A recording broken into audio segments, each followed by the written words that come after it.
Saudara-saudariku terkasih, salam berkah hari baru. Kita berjumpa dalam program Katekesi Online Paroki Blinyu melalui Renungan Harian. Selamat mengikuti. Saudara-saudariku terkasih, marilah kita mendengarkan pewartaan Sabda Tuhan. Pewartaan Sabda Tuhan dikutip dari Injil Matius pasal 14 ayat 13 sampai 21. Setelah Yesus mendengar berita itu, menyingkirlah ia dari situ dan hendak menyendiri dengan perahu ke tempat yang terpencil. Tetapi orang banyak mendengar dan mengikuti dia dan mengambil jalan darat dari kota-kota mereka. Ketika Yesus mendarat, ia melihat orang banyak yang besar jumlahnya. Maka tergeraklah ia oleh belas kasih kepada mereka, dan ia menyembuhkan mereka yang sakit. Menjelang malam, murid-muridnya datang kepadanya dan berkata, "Tempat ini terpencil dan hari mulai malam. Suruhlah orang banyak itu pergi, supaya mereka dapat membeli makanan di desa-desa." Tetapi Yesus berkata kepada mereka, "Tidak perlu mereka pergi. Kamu harus memberi mereka makan." Jawab mereka, "Yang ada pada kami di sini hanya 5 roti dan 2 ikan."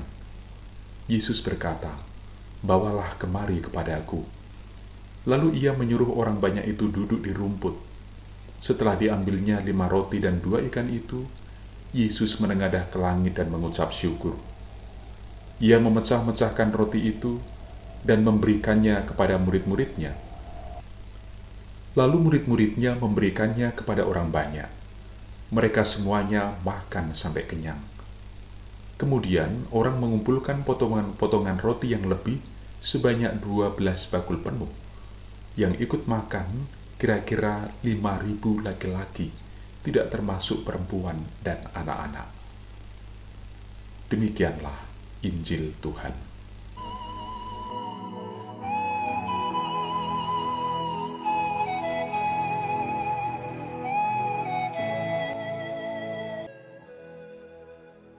Saudara-saudariku yang dikasihi Tuhan, perikop Injil Matius pasal 14 ayat 13-21 menampilkan suatu adegan yang sangat menarik dan membuat orang merasa sejuk ketika mendengar atau membacanya. Kalau kita ingat lagi kisah di hari kemarin, Herodes menyamakan Yesus dengan Yohanes Pembaptis dan berita pembunuhan Yohanes pun sampai ke Yesus. Situasi ini mendorong Yesus untuk lebih baik menyingkir ke tempat yang lebih terpencil. Ada firasat kuat bahwa kematian Yohanes adalah isyarat kematiannya sendiri. Ini didasarkan pada sejumlah peristiwa penolakan terhadap Yesus. Di antaranya adalah oleh orang-orang Nazaret, yaitu tempat Yesus dibesarkan. Karena itu Yesus perlu memanfaatkan waktu sebaik-baiknya dengan meletakkan dasar kuat bagi gerejanya atau bagi komunitas murid-muridnya.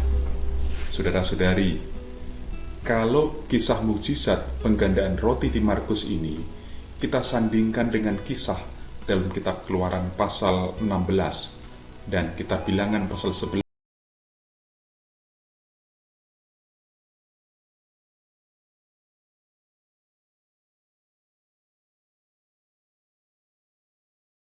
buat di Perjanjian Lama.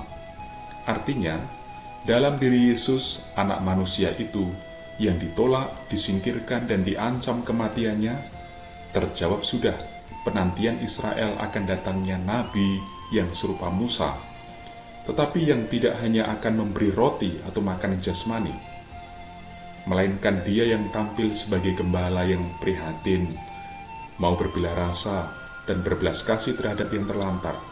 Itulah mengapa Rasul Paulus dalam surat kepada jemaat di Roma pasal 8 ayat 35-39 menegaskan,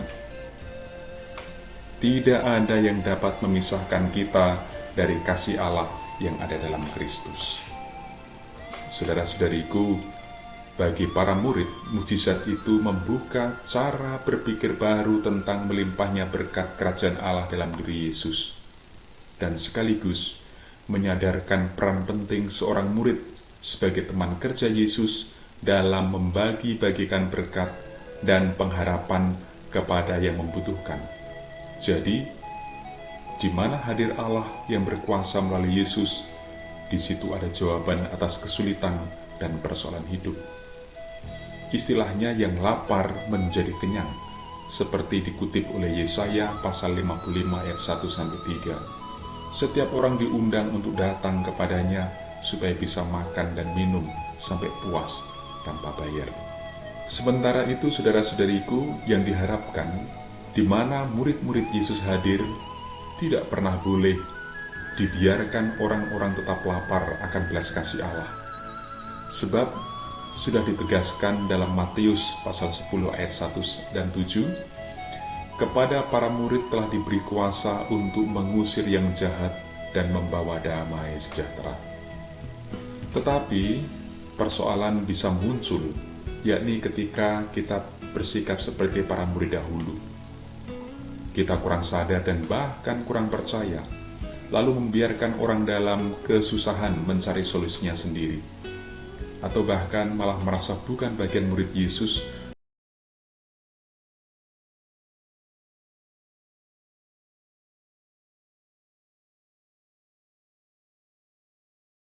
semena-mena dan meremehkan yang menderita.